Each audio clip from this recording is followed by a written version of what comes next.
Urdu international کے ساتھ میں ہوں اسکندر ڈوگر۔ ناظرین، حال ہی میں کچھ امریکی خفیہ دستاویزات پبلک ہوئی ہیں۔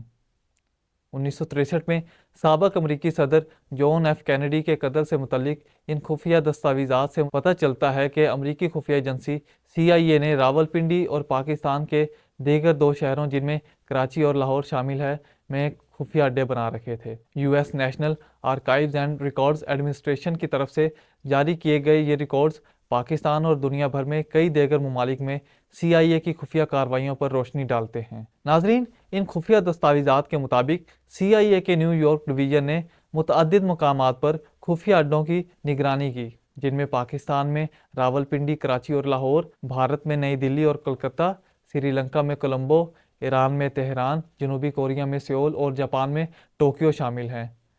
ان میں سے کچھ سائٹس کے بارے میں تحقیقات سے پتہ چلتا ہے کہ یہاں قیدیوں کو بغیر باقاعدہ الزامات یا ٹرائل کے رکھا گیا تھا۔ ناظرین، امریکی نیشنل آرکائیوز نے امریکی صدر ڈونلڈ ٹرمپ کے حکم کے بعد اپنی ویب سائٹ پر تقریباً 2200 سابقہ خفیہ دستاویزات جاری کی ہیں۔ یہ دستاویزات سابق امریکی صدر جون ایف کینیڈی کے قتل سے متعلق 6 ملین سے زیادہ صفحات کے ریکارڈز، تصاویر اور دیگر مواد کے وسیع ذخیرے کا حصہ ہیں، جن میں سے زیادہ تر کو پہلے ہی پبلک کر دیا گیا تھا، جبکہ بہت ساری دستاویزات کو اب پبلک کیا گیا ہے۔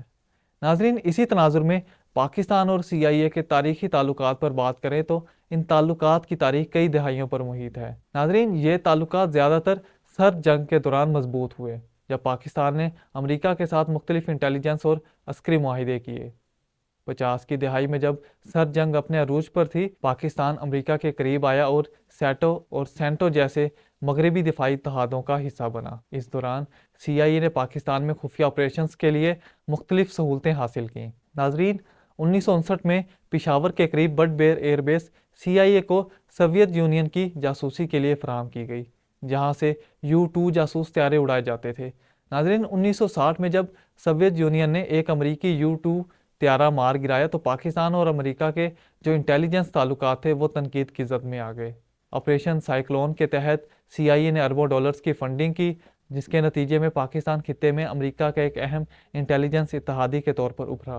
9/11 کے بعد یعنی 2001 سے 2010 کا جو دور تھا، ناظرین، اس دور میں جب 2001 میں امریکہ پر 9/11 حملوں کے بعد پاکستان دہشت گردی کے خلاف جنگ میں امریکہ کا کلیدی اتحادی بنا۔ CIA نے پاکستان میں ڈرون حملے شروع کیے اور اسی دوران پاکستان میں CIA کے اہلکاروں کی موجودگی متنازعہ بنی، خاص طور پر ریمنڈ ڈیوس کیس اور اسامہ بن لادن کے خلاف ایبٹ آباد آپریشن جیسے واقعات نے پاکستان اور CIA کے تعلقات میں کشیدگی پیدا کی۔ ناظرین، پاکستان اور CIA کے تعلقات وقت کے ساتھ ساتھ تبدیل ہوتے رہے۔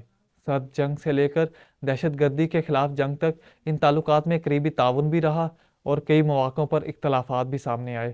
آج بھی پاکستان اور امریکہ کے درمیان انٹیلیجنس تعاون جاری ہے، لیکن ماضی کے تجربات کی روشنی میں دونوں ممالک محتاط انداز میں آگے بڑھ رہے ہیں۔